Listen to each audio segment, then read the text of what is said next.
hawl ni. Dyna yw addysg Gymraeg.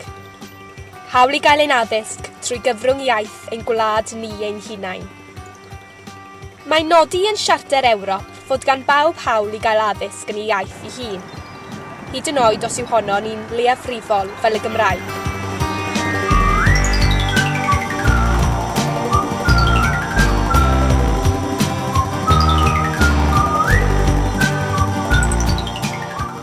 Cawsom ein haddysg trwy gyfrwng y Gymraeg yn yr ysgol gynradd ac yn yr ysgol uwchradd. Ond nid yw'r dilyniant yma yn parhau wrth gyrraedd addysg uwch. Cawn ein baglu ar y Glwyd Olaf.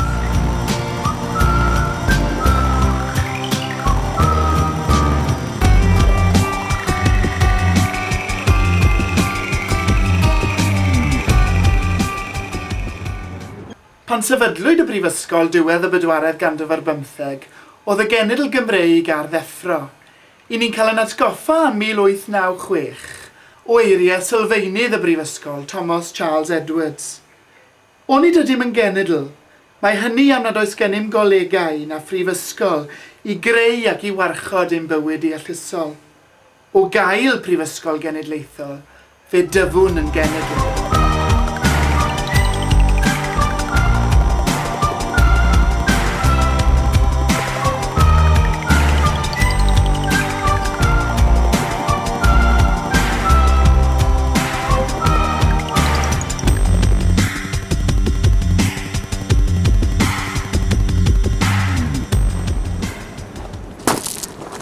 Os da ni eisiau cenedl ddwyieithog, mae rhaid i ni ymroi i gael hynny.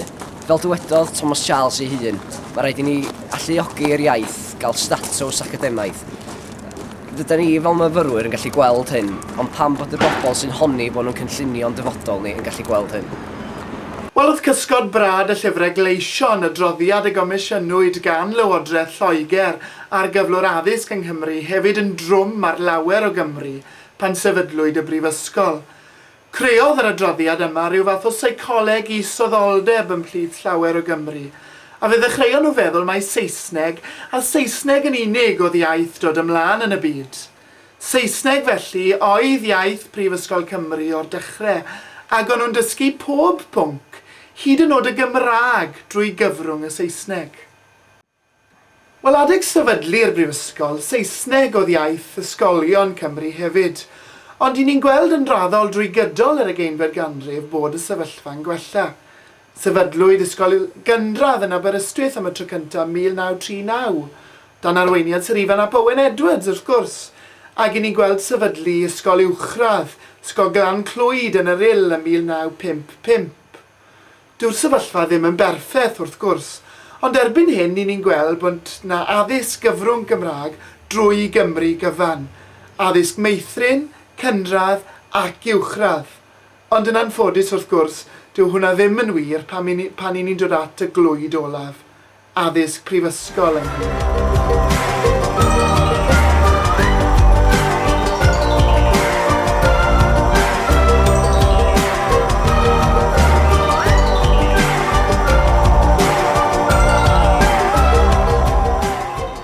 Y broblem i nifer yw'r diffyg dilyniant addysg Gymraeg i addysg uwch. Bydd llawer o bobl yn dewis peidio astudio trwy gyfrwng y Gymraeg, gan ei fod yn gwybod na fydd eu cwrs gradd ar gael trwy gyfrwng y Gymraeg.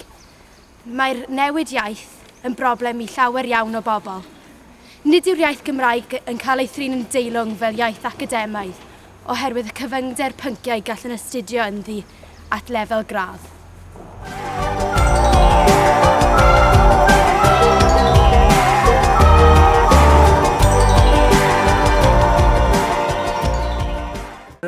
Dyma i Brifysgol Cymru Aberystwyth, ond i wedi disgwyl gwneud rhan fwyaf, chydig o'r cwrs beth bynnag drwy gyfrwng y Gymraeg.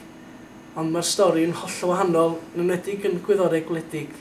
Achos prin iawn ydy'r cyfleon, yn deg wir, i astudio rhywfaint ar cwrs y gyfrwng y Gymraeg. Maen wedi gwneud ymdrech pitw i geisio rhyw gyfaddawdu, achos mae yna griw eitha helaeth ar ni astudio Gymraeg.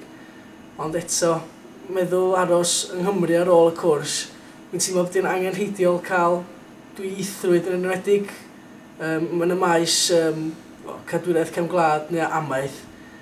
Ac a dwi'n teimlo'n siomedig yn Mhrifysgol Aberystwyth nad ydyn nhw wedi rhaid y cyfle i mi astudio y gwrs yn Gymraeg. Dwi'n astudio mathemateg ym Mhrifysgol Cymru Aberystwyth ac yn astudio fe i gyd drwy gyfrwng y Saesneg achos na chafon ni rioed cynnig i wneud o drwy gyfrwng y Gymraeg. A sa'n braf gan bod na 9 Gymru Cymraeg yn y dosbarth sy'n gwneud y 3 modiwl craidd allan o tua 100% o fyfyrwyr.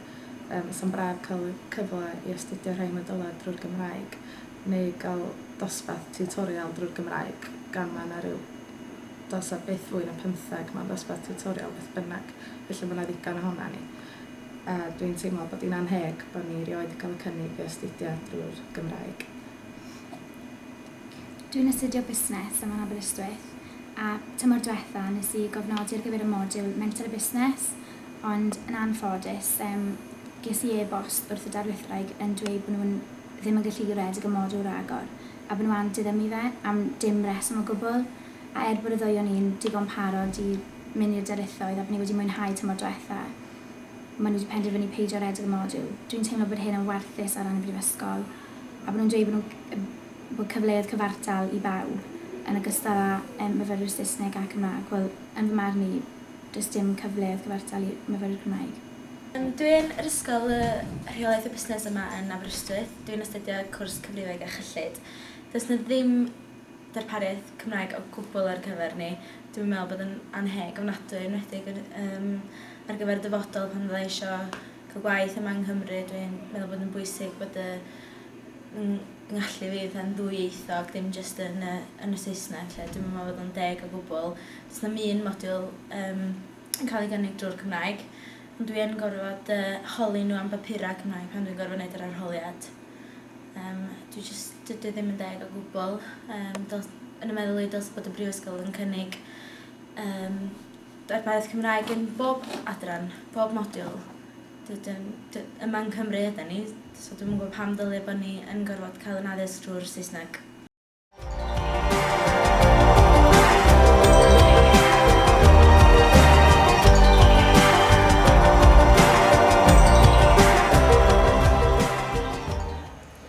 Gweithio'r holl waith clod drwy ar hyd y blynyddoedd, ac ewyllus da pobl Cymru, mae gwleidyddion bai Caerdydd ac awdurdodau brifysgol yn parhau i ddangos agwedd serhaus tuag at y iaith Gymraeg.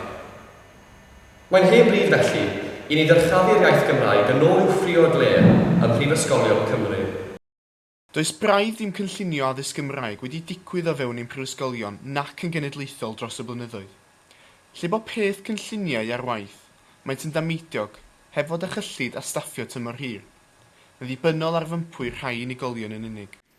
Y broblem sylfaenol yw, mae ymylol fy'r iaith Gymraeg yn ein prifysgolion, o'r gorffennol ac yn bresennol, ac ni fi unrhyw ymgais i rhoi priod lle'r iaith Gymraeg yn ein sefydliadau addysg uwch. Does dim cynlluniad nodda wedi bod nag ymgais i ledynu'r Gymraeg i adrannau sydd ef hanes o ddysgu trwy gyfrwng Cymraeg. Mae dysgu cyfrwng Cymraeg yn cael ei roi dan anfantais gan strwythurau prifysgol. Dyw e ddim yn ffafrio dosbarthiadau bach o fyfyrwyr fel dosbarthiadau cyfrwng Cymraeg, oherwydd y mae'r brifysgol yn edrych ar incwm y pen. Credibga fod angen mynd at y broblem o safbwynt hollol newydd a sefydlu strwythur, Goleg Ffederal Cymraeg.